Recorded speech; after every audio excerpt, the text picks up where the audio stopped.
The Open Therapy Institute is addressing bias in mental health care. Go to our website, opentherapyinstitute.org. We have CE credit workshops about overlooked issues in the field. You can go to our workshop page and register now and become a member. And for those looking for a therapist, we match people with someone who's highly skilled and truly open. Just contact us through the contact page on the website or email us at info@opentherapyinstitute.org. I'm Leslie Elliott Boyce, and I'm speaking today with Dr. Andrew Hartz of the Open Therapy Institute. And this is the 22nd episode of our joint venture in this Open Therapy podcast, which has been really interesting. We've gone all kinds of interesting places. And this past weekend, Open Therapy Institute hosted a workshop on overlooked issues in men's mental health. And I thought that it brought up many interesting angles that have not really been adequately addressed or considered in, certainly not in my counselor education. These were not things that we looked at. And I think they're really important because they're relevant to so many of us. And a couple of things that were particularly interesting that we talked about afterwards that were possible avenues for exploration came to my mind. And I just, perhaps I should let you say what you think and kind of. No, we had 3 lectures on different issues related to men's mental health. It was therapeutic advice for working with men, anti-male aggression and bias, and the third talk, which was men who are falsely accused of sexual misconduct. Mm-hmm. So all of those things were explored, but it was just really clear, like we're really just scratching the surface. Men's issues are kind of like in some ways like worse. Like I got through my entire doctoral training without a lecture on religion and without a lecture on men's issues. And unlike religion, where there are these pockets of the field where faith-based counselors get training and there are programs that focus on that and there's some resources, they tend to only be used by the very observant. So people who don't see a faith-based counselor, their therapist probably might not have gotten any training at all on religious or faith-based issues. But with the men's issues, it's like there aren't even those pockets where it's like there are men's focused therapists that are therapy training programs that focus on men's mental health or anything like that. I don't know of anything like that. Maybe they exist somewhere. And I think one thing that wasn't really explored that's kind of like a meta issue, and then there are specific men's issues that are overlooked. But the meta issue is the field is becoming so feminized that it's really losing its ability to work with men at all. I think it's 70 to 80% of therapists are women. And, and of the men, they're disproportionately not heterosexual. Which could have relevance depending on what the issues are that the person might be seeking to explore. And I think that there's things even just about the way therapy is framed, that it has this tone and this structure that is just increasingly not working for men. The main thing that I think I hear from men is like, oh, this is a place where you just talk about your feelings. And what are your feelings and why do you have those feelings? And let's talk about feelings.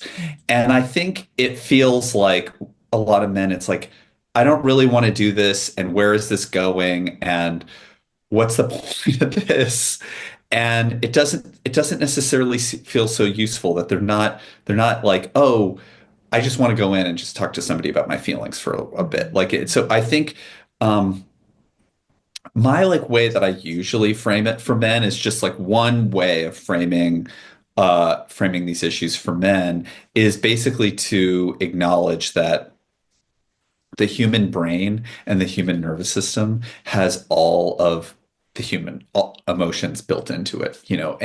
Anger, anxiety, stress, fatigue, desire, happy and sad, pleasure and pain, pride and shame. They're really hardwired into our brain and our hormones and our autonomic nervous system.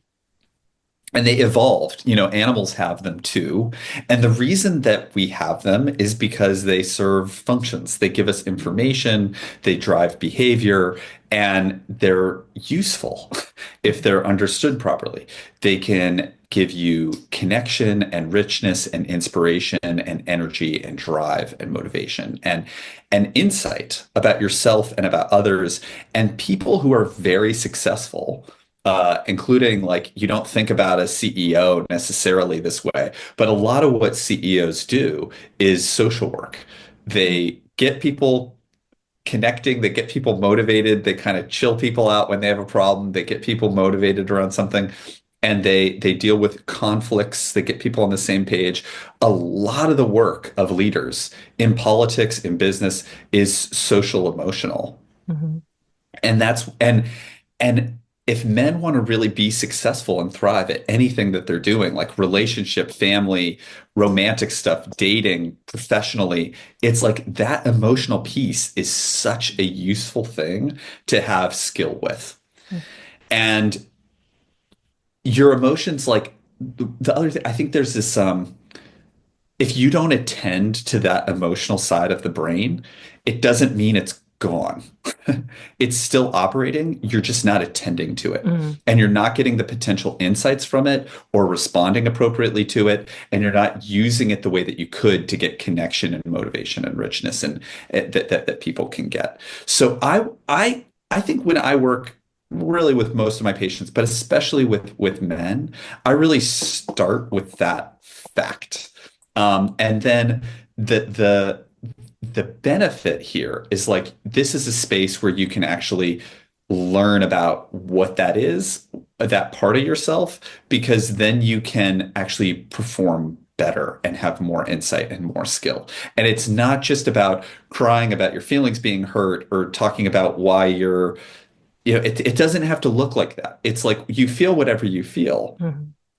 And that could be, it could be about sex, it could be about aggression, it could be about whatever you want. Mhm. But I think then it becomes about learning a skill that's going to help you thrive and succeed and be a leader. Like you can't be a leader without good social emotional skills. Mhm. It's not going to happen. So like you can kind of say to young men like, yeah, don't be a wuss and like cry about your feelings all the time. Fine, like nobody wants to be around somebody who's constantly crying and whatever, but that's not really the point of therapy. It's to understand that process so that you can like improve how you're functioning and improve your Mhm. insights, and you get information from that part of your brain. Like you get something about like, why am I frustrated now? Why am I worried about, why am I stressed out around this person? Or why am I like, why do I like this or dislike this or whatever it is? And so just having that awareness is really, really helpful. And and a lot of the things that people come into therapy for have to do with that. I think a lot of men's issues, some of these were talked about at the workshop, but I'd say these are stereotypes, so it's obviously not all men, but more it's like emotional numbing and an inability to engage with this stuff, which can really harm relationships and career and creativity and things that I think men do value. Um, Aggression and irritability, which I think every man has to figure out a way to like master and respond to that in a way that's assertive and constructive, and not destructive, Mhm. and also not passive or submissive, and loneliness and isolation, which is also related to the ability to connect to people and get out and build these relationships. So men can really benefit from understanding this part of themselves, and whatever their issue might be, it could be addiction, it could be depression, it could be a relationship problem, it could be aggression, it doesn't matter. It could be a sleep issue. Mhm. When you understand this part of yourself, it's such a valuable strength. And your therapy shouldn't be like, I don't know that I have any patients currently or like it have in a long time where it's like the session is like a crying session every time. Like it's usually not.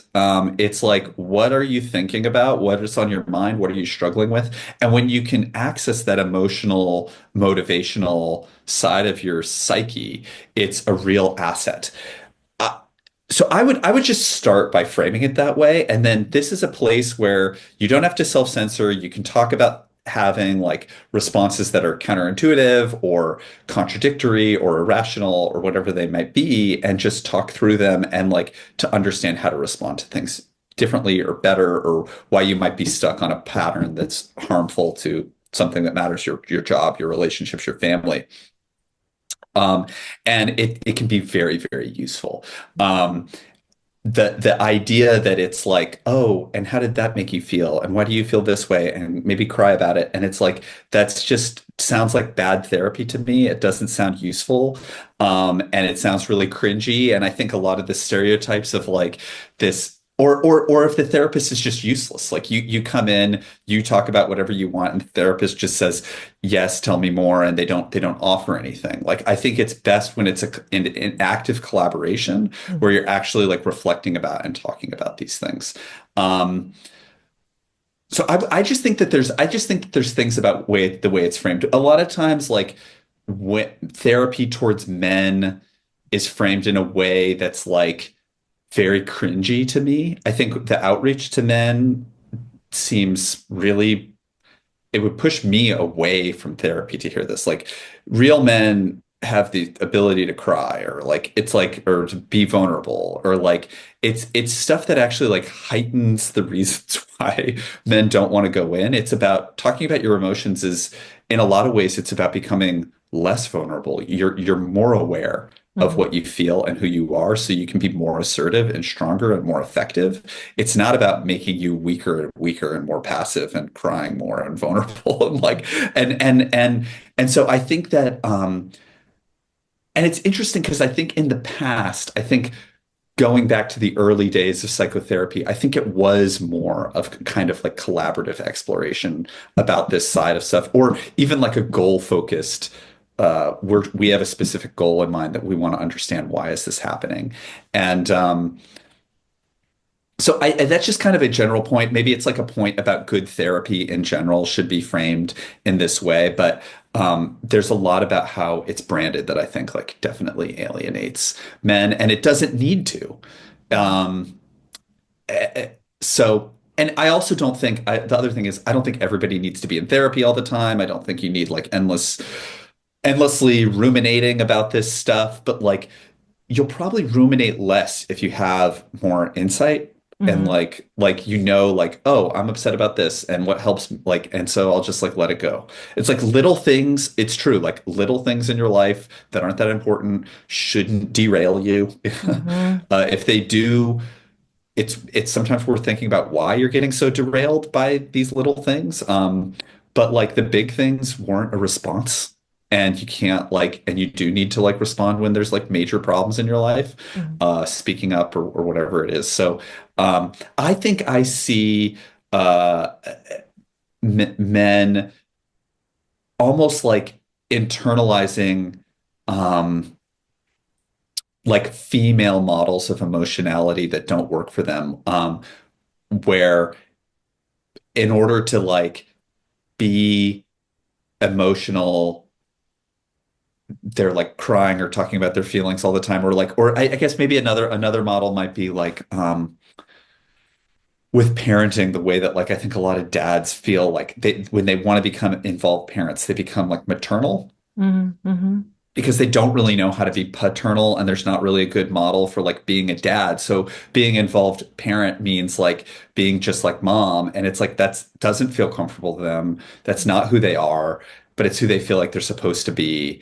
And there's a way to be like emotional and assertive in a way that's masculine Mhm. and like still engaged with feelings. And I feel like as the field loses touch with that, it actually like alienates men.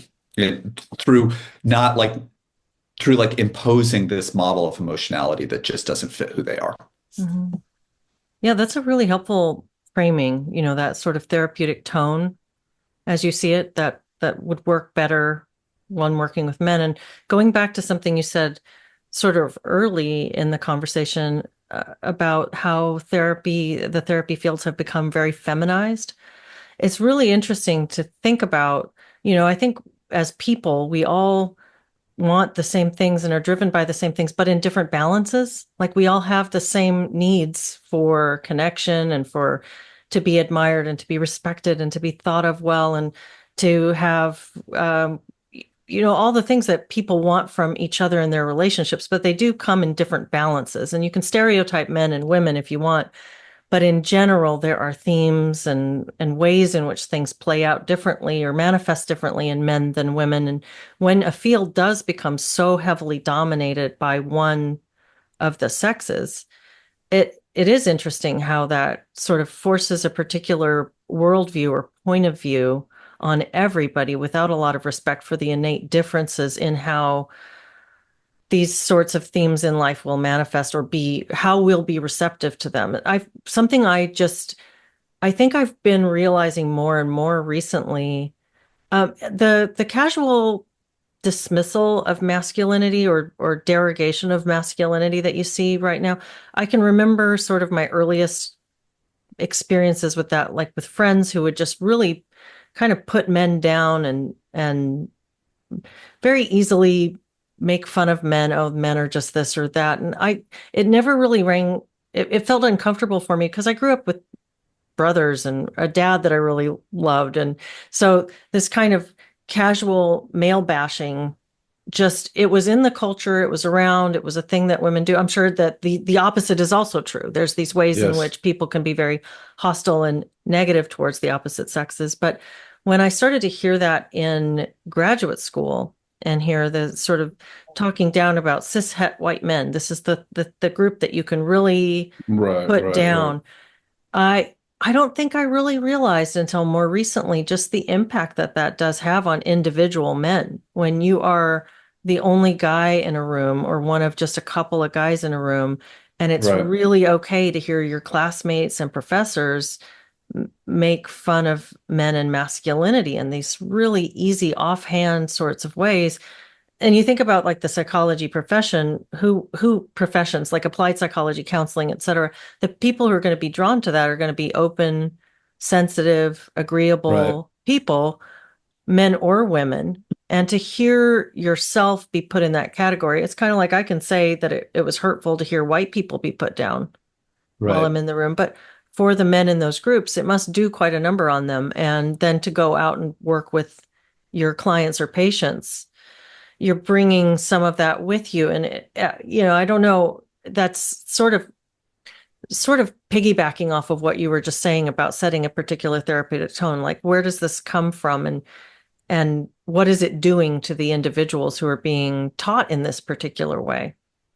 Yeah. Well, that I feel like the anti-male aggression and the kind of demonization of men, it is there is a culture that's still there in universities and in training programs where you can just say like, I don't like men, men are trash, men are jerks. Yeah. Professors and instructors routinely say stuff like that. Mhm. And I do think it's damaging to have to sit through bigotry like that Mhm. and pretend that it's okay or that it's sophisticated or smart or acceptable in any way. Mhm. And it's because men are in this category of being a non-protected group. Mhm. There are these certain non-protected groups, and that basically means it's okay for people to hate you and express hostility towards you in Mhm. positions of power. And I think yeah, so I think that's really damaging. I think a lot of the way that most men like deal with that is to like hate the institution. It's a lot more, I think it's more like frustration. Like this is like so hypocritical that like, Mhm. and it's the same people who are like, there's a microaggression related to women because you said you guys instead of Mhm. you all. That's unacceptable. They'll be in a rage about that turn of phrase. And then they'll just say men are all trash and I hate them. Mhm. And there's no awareness. So I think there's something about the hypocrisy of it that is particularly frustrating and particularly grating, and it discredits these institutions as being balanced or functional. They probably underestimate how much damage it does to them to Mhm. be so aggressive and hypocritical on these issues. Um, uh, but it's not.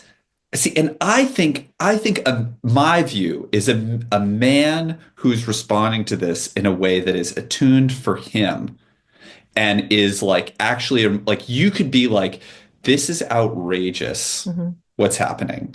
And like I should say something.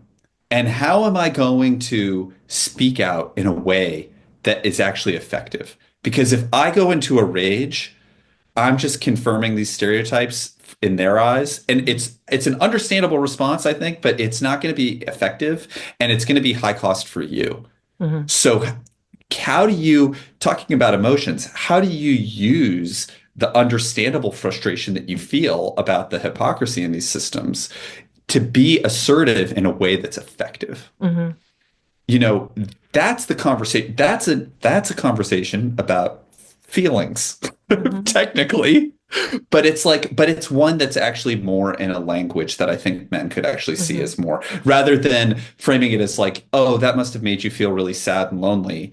Where it's like, well, no, that's actually not what I felt. I felt mostly pissed off and I want to address it, but I don't know what to do because it seems like there's nothing to say to these people. And so I think like um a lot of it has to do with like tone and vibe about how this is. There's this whole a lot of what therapy is has to do with this reflective process. The patient comes in, expresses something, and the therapist kind of reads that and reflects Hmm. something back.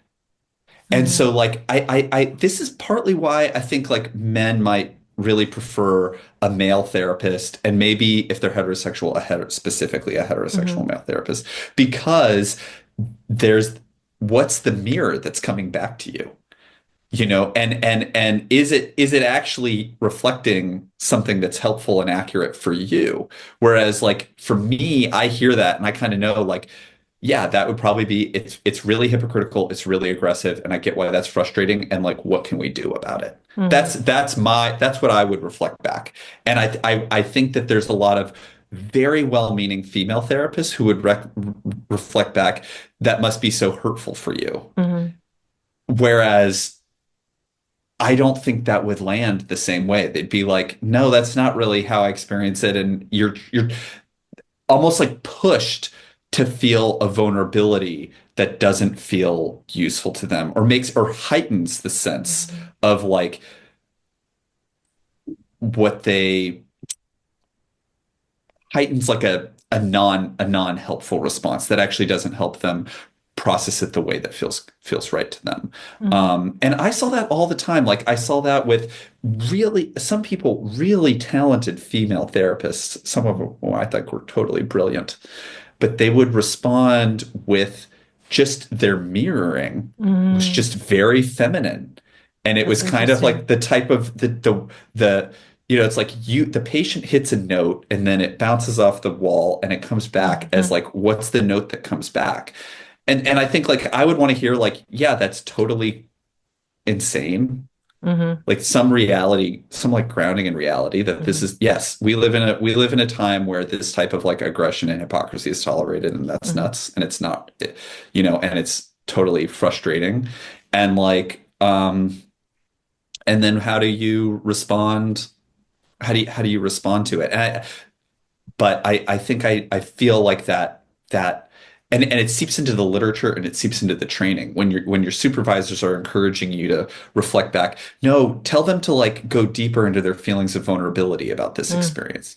It's like I think so. I think that's really Hmm. where the reflective process is goes awry.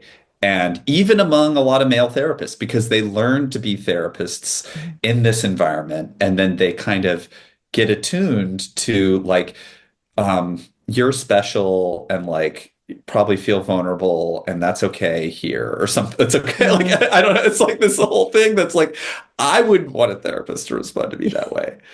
And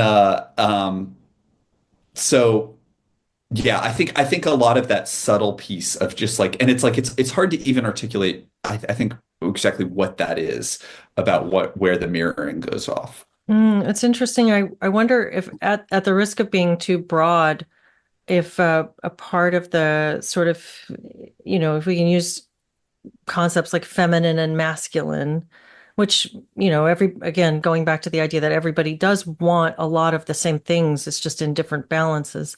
The feminine might be more oriented towards providing a sense of safety, while the masculine might be more oriented toward providing a sense of efficacy or like agency. So Right. more, I don't know if that sort of creating a safe space might appeal more to mm, more of a female typical emotional need for feeling safe. I mean, this you look from an evolutionary perspective, and this would be the female being smaller, having the children, needing a sense of safety, versus the masculine needing to feel like they can provide and can do the things that they need to do in their lives. So I don't know if I'm drawing too big No, a no. I broad. mean, yeah, I mean it's overly broad, but I think like there is like a probably like a general trend there that's Mm, accurate. Like um you know, I think like for a lot of men being able to speak and mhm, articulate the issue effectively. mhm, It's like I felt like in couples work, you can kind of see like I do think like what I've observed personally, and I'm not sure how much data backs this up. My guess is it does, but um, there's a lot of the woman will have like just much higher social emotional intelligence mhm, and can just run circles around this guy. mhm, And like and especially when the guy has poor vocabulary mhm, around like he's just pissed off and he's like just stop doing that, it's annoying or whatever, and then or even worse like actually like snap, and then he's the bad guy and she can kind of know exactly what's going to provoke him, and then he's guilty and mhm, getting the power and like influencing through these different things, and then his needs aren't met.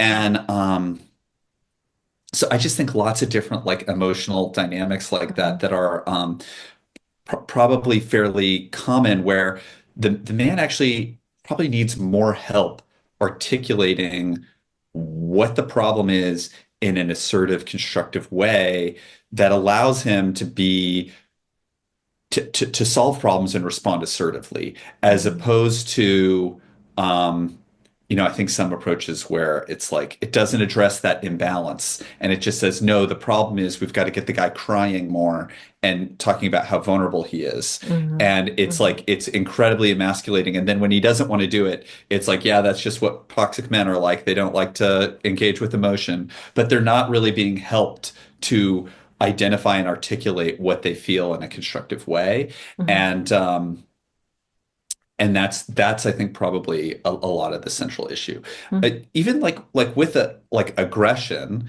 like it builds up at a certain point. It's like, and then there's like then they're really pissed off about it, and they it's like very, very helpful to like therapeutically in working with that issue, I think, to like slow it down and think like, hold on, what happened? Why was that frustrating? Like, what do you need right now? Even just like, I need to take 10 minutes. It's like, and the partner's okay with them like taking a 10-minute walk or something, being like, mhm, I'm really upset. We're not gonna have a constructive conversation. Just give me half an hour, you mhm, know? mhm, Like, it's just like stuff like that that can be like really, really effective. And then they can think about get a little bit grounded about what happened and like what the problem is and like frame it constructively where mhm, they can actually like be successful in that. It's like so much of men's issues, I think, are actually because they they don't they tend to not be as good at those skills. mhm, And I really worry about couples therapy in particular or family therapy where they're they're not, it's like sexist to uh for them to talk about a lot of the things that might be really important needs for them. Like, I don't want to be a second mom. I want to be a dad. And mhm, I do want to be involved. I don't want to be a bad person and like or be cruel or not be around my kids, but I don't want to be a second mom. I want to be have the opportunity to be an actual dad. And like that means being who I am with my kids. And I do love my kids, but I want to be with them the way that I am. And like, and the same in being a relationship. Like, I don't want to, we're not in a relationship between two men, two women. Like, I need to be able to be who I am. And there are things that men want and value and are important to them. But it's like, can they express that? Like, I mhm, think having a distinctive role that's valued, being able to express what they want. Some of that's about sex. what they want sexually, what they want interpersonally. And I think there's a lot of social taboos around what they can say they want and need Mhm. around those that men feel really strongly about, and I think often don't communicate effectively about. And I wonder how often, I mean, the good couples therapist will do this. I don't know how often it is that the couples therapist is just totally blind to these dynamics. And the danger is that family therapy, couples therapy just become incredibly emasculating Mhm. because they totally invalidate all the things that the man feels the strongest about, all the things that are the biggest issues for him, and just kind of keep encouraging him to be more vulnerable or something in a Mhm. way that actually is not helpful. And then what's likely to happen is the man quits Mhm. and then is the bad guy for not wanting to continue. But he doesn't want to continue because the process is so antagonistic to Mhm. who he is and his personality and his needs. And so, but instead of that being reflected on the therapist, it's like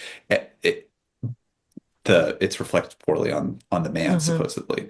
Mhm. The therapy has to work for the male Mhm. in the couple, in a heterosexual couple. Like it has to work for him or Mhm. it's not going to work. And it's just shocking how little attention there is on this. It's Mhm. totally shocking. How can you do couples work without a really good sense of what actually works for men? And that probably means violating some taboos around gender and feminism and things like that to talk about what works with them. But I just don't see it happening that much in the field. Mhm.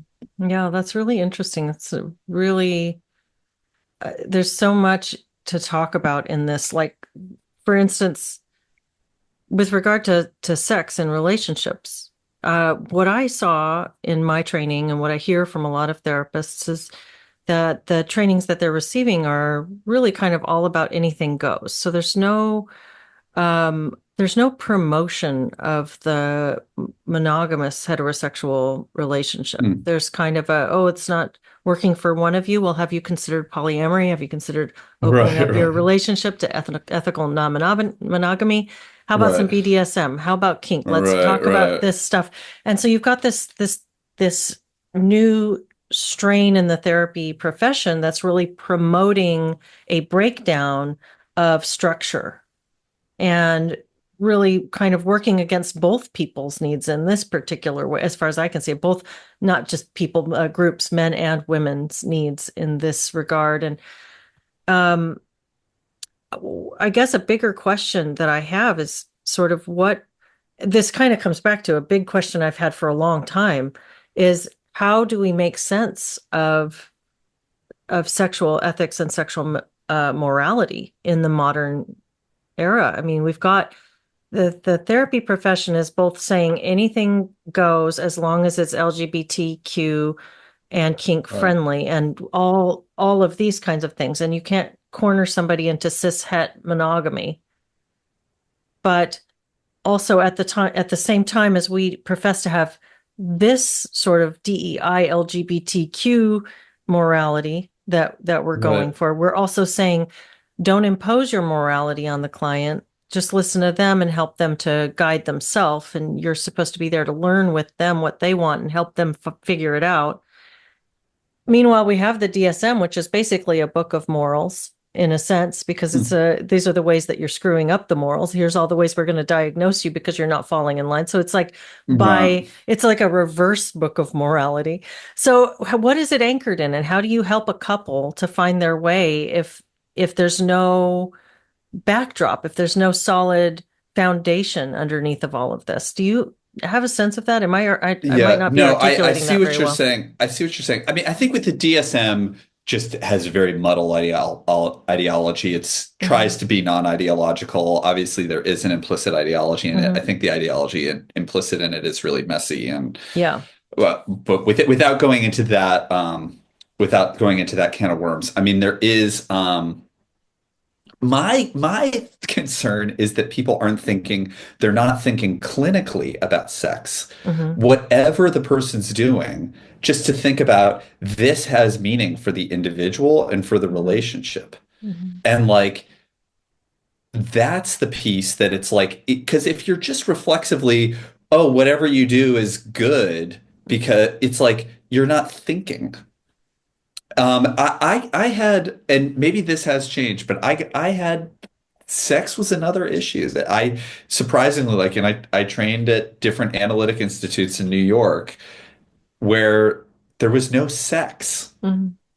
There was no thought about what it means and what it does for people and the different conflicting feelings that people have about it and why.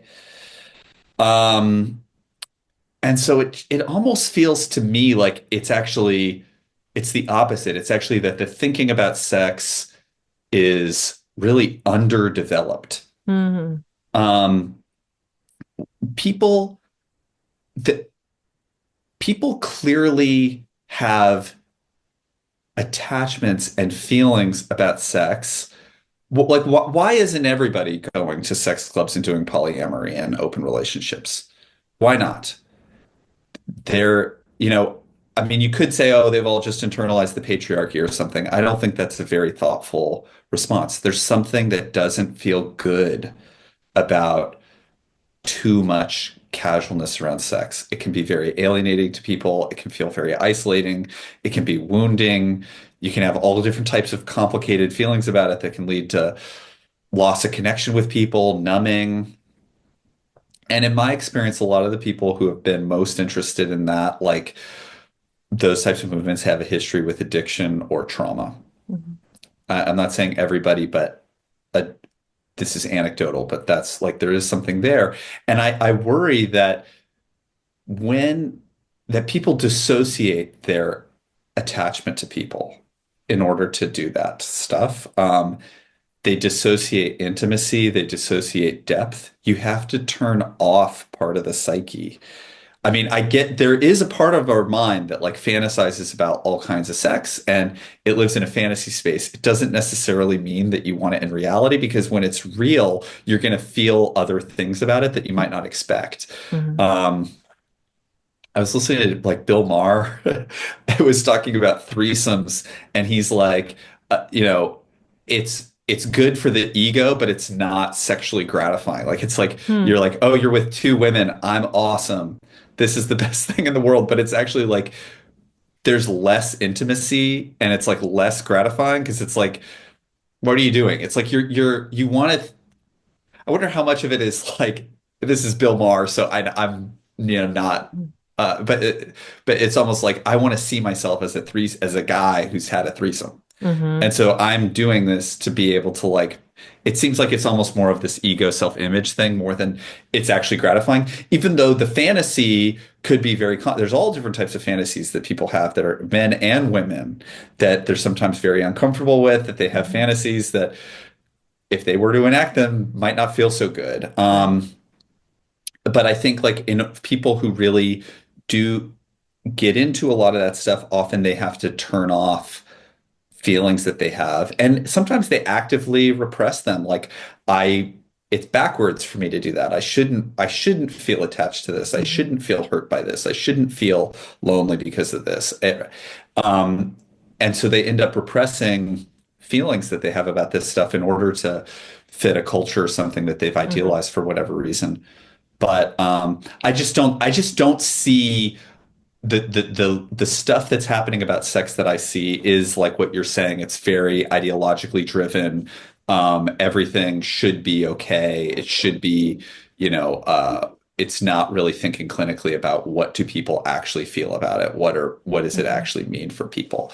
And like one of the meanings that I think sex often carries is it's about intimacy, Mhm. and it's a way that you feel appreciated and valid, and that your needs are met, and that you're connected with somebody. And so when it doesn't happen in a relationship, people can have all different kinds of feelings about that. And it's not just about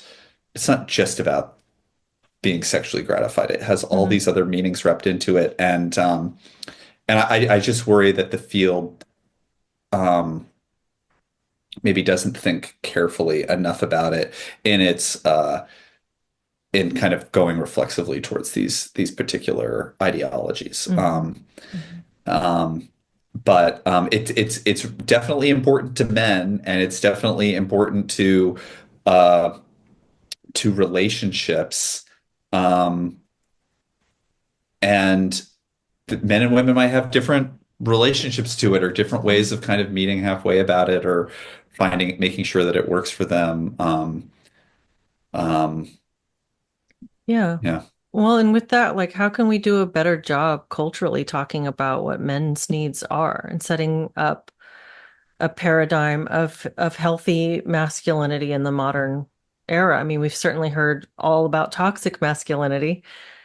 So, what kind of conversations would be useful and helpful in promoting something positive for boys and men? Yeah.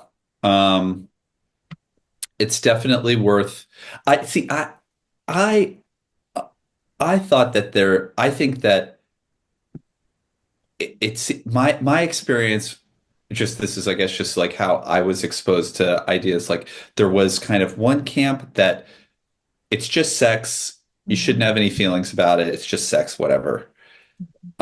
Basically, there's no psychological complexity or depth to it. There's no real attachment or intimacy function. It's just sex, whatever. That was kind of one. And then the other side was like religious. Mhm. It was kind of like you shouldn't have sex outside of marriage because that's bad because it's contrary to religious teaching. Mhm. And what was kind of missing was like the psychology in the middle Mhm. of like people people have conflicted feelings about this. Mhm. What are those feelings? And I think something about feeling like attachment, feeling masculine, feeling connected, feeling authentic, those things often they don't get addressed as much about, you know, how people can, you know, why do people, what are the conflicted feelings that people have? How do Mhm. they manage them? Why? How does that come into relationships? It's just kind of like, just like, let's just talk about it. Mhm. One of the things that I was like, that I've been interested in, especially with kids, is like, as like pornography use, especially among men, is like so normalized in society. People see a lot of pornography that's incredibly traumatizing. Yeah. And I don't, my patients never bring it up. Mhm. Like people don't talk about it, they don't No. think about it. It's Yeah. totally repressed. Does not mean it's not impacting them. Right. And like you can just easily go online and see totally crazy stuff. All kinds of stuff. And like to think like, oh, that doesn't impact me or that doesn't affect me. Or even just like young men and it's like they're not having sex, but they're watching a lot of other people have sex. Mhm. It's like there's something that's like inherently like very lonely about that. Mhm.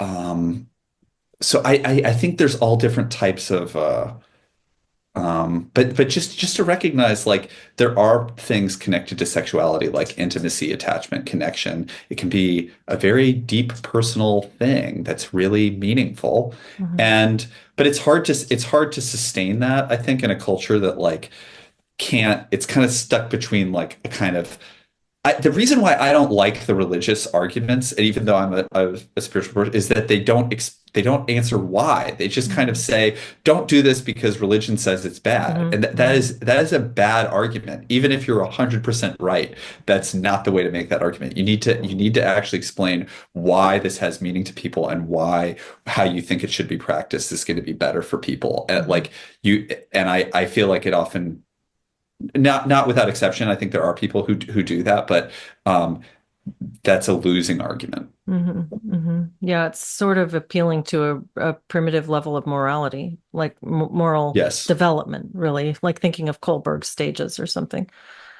Like because I said so. because I said so. Yeah, Mhm. that's what Mhm. it is. And it's on the other side, it's not more sophisticated. Like there's not an understanding of No. like, Yeah. okay, well, everybody's just repressed, and that's not what you hear. Like people Mhm. try things and it's like, well, look, there are dating apps. You can just like find people. Like you can Mhm. just have sex.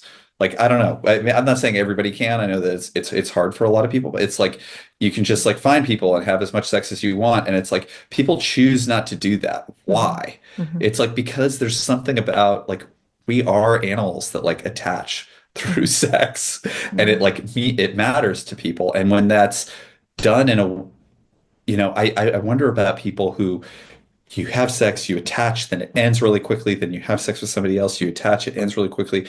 You've got to numb out part of yourself, and then you find a relationship that's meaningful.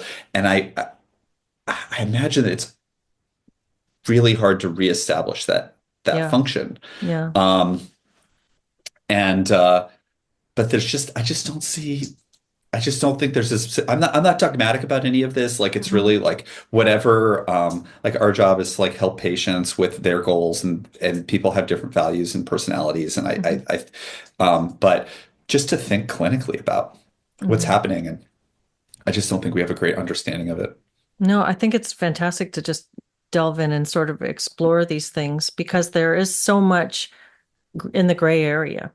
That's where most of the interesting psychological stuff is happening is in the area between these two extremes. And so it is always messy when you talk about it, but that's because, as you said, there's a lot of ambivalence in each person around a lot of these things. Few people are as rigid, I mean, on one side or the other in their thinking. And but it's interesting because okay, here's a thought related to going back to masculinity about sex. It's like I, one thing that I most again anecdotally I'm not sure about data on this. I should probably have read up before the podcast, but but like there are dominant submissive undertones or overtones in heteronormative sex. And it's overwhelmingly that the male is in the dominant position and the woman is in the submissive position. And that is not without meaning. I think to think about that the rest of the relationship can carry on as if that's not a reality. It's not true. There are things, the fact that people are attracted to that and that's what the sex life looks like, it shapes the relationship where to be in the dominant position, you're kind of like more of an identificatory person that's like identified with and like has to be more in control, more responsible and stronger. And then there's things that come with the submissive position too that are expectations and that's going to affect other parts of the relationship Mhm. where you have to, if the sex is going to work and the romantic attachment that's built around the sex, there is like um, there's a certain kind of implied role. And I'm not saying that it has to be totally all or nothing hierarchical or something like the whole relationship has to be this or everything's BDSM and I'm not saying that, but it's like, um, there is a sense that if you want to be attractive and you want to be consistent with what's working in this Mhm. relationship, there are certain responsibilities or like roles that the male needs to fulfill that are needed for both people Mhm. to be the one who's responsible or to be stronger or be able to be in control. And I think that psychological role is harder to fulfill than our society currently gives it credit. And there is this kind of like emotional psychological work that men do to be in that role that is Mhm. invisible because we can't acknowledge that this is like what we're attracted to sexually and something that serves this important role in relationships. And there's all Mhm. these attempts to kind of like break down this role. And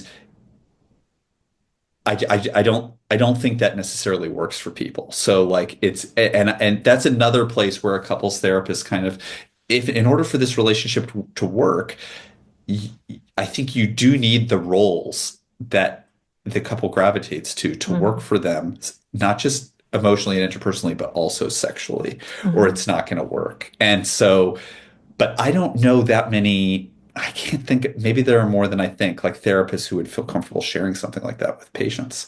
It's like it's such a Mhm. social taboo to Mhm. even talk about this, but it's your couple's treatment isn't going to work unless it works on that dimension too.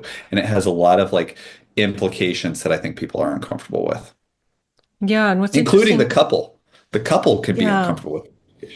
it seems like, one way that that gets expressed is through these caricatures of that dynamic that you're describing, like something like BDSM sort of kink stuff. That's a caricature of that thing that you're just describing. It's taking it Right, right. to its absurd conclusion when in fact in a balanced and happy relationship there would be subtle give and take that would flow throughout that dynamic, that would be like a position of say dominance would come with a careful assessment of the other person's feelings and needs. It wouldn't be just a like this cartoonish, I'm in charge. And a position of submission would come with a careful balance of knowing when to push, when to sort of resist something and when to give into something. It would be, and I'm not just talking about sexuality, I'm talking about Right, relational. right, right, So right. there would be, if something's working well, it's because both parties are well attuned to each other and to the dynamic that they're creating, and I think that that is a really difficult thing to talk about because there's so much interpersonal difference in how the balances would be um, properly distributed, how that would feel for each individual person and each individual couple.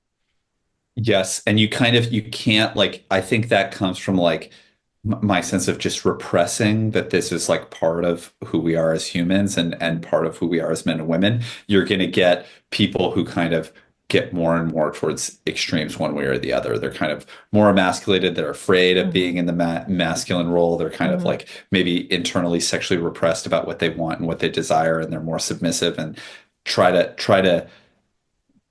that they think it's unacceptable for them to feel this role that they might actually want. Hmm. And then people who kind of take the hyper cartoonish version of that role because there's like a discomfort with just like accepting it in a normal human Hmm. way, Hmm. as like something that people are attracted to, and that's more balanced. Right, right. And instead it becomes hyperbolic and fetishized and it's Or taken repressed or or repressed. totally Yeah. repressed, Yeah.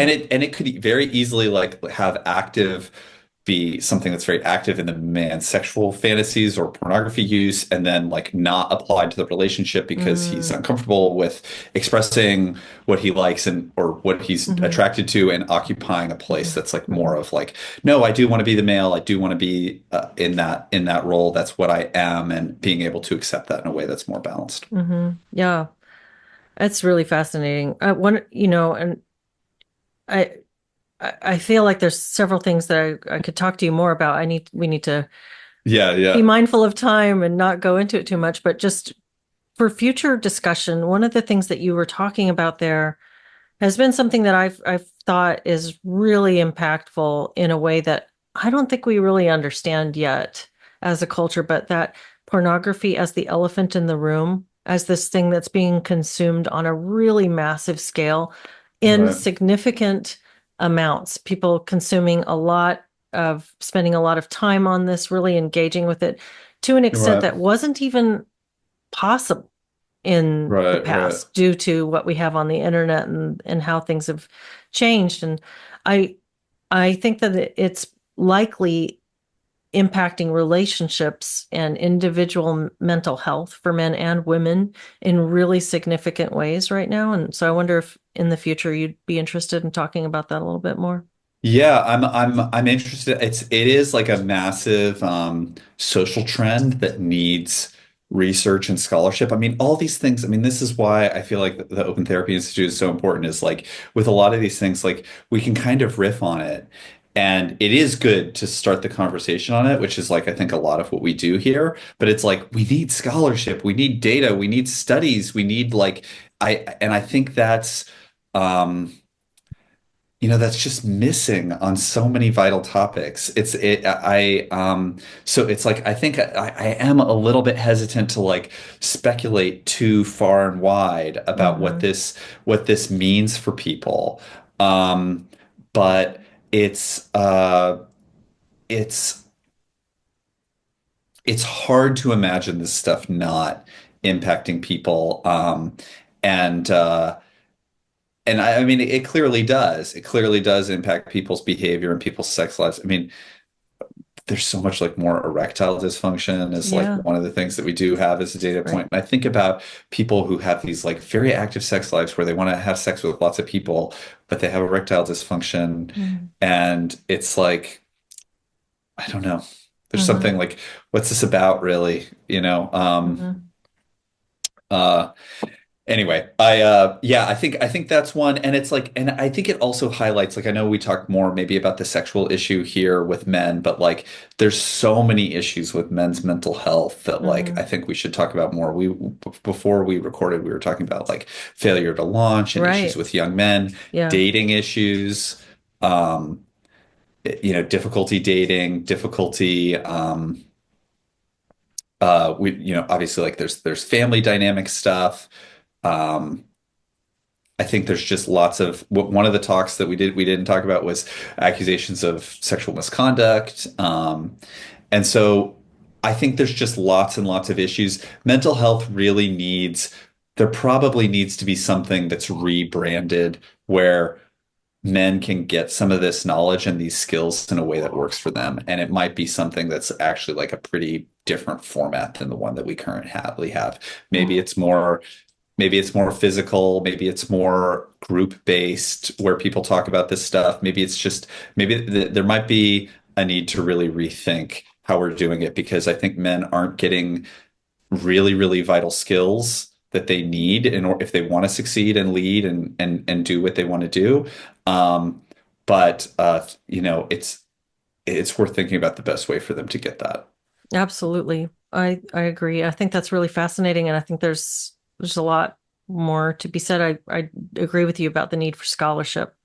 So I hope more people will feel like they can talk about these things because I think one of the reasons there's been such a dearth of scholarship is that there's been these taboos in academia around exploring some of these issues. So I hope that's starting to maybe break a little bit. And I know OTI is really trying to be a part of that. So I appreciate that very much. For sure. Yeah. All right. Well, thanks so much for a great discussion, Andrew. Thanks, Leslie. All right.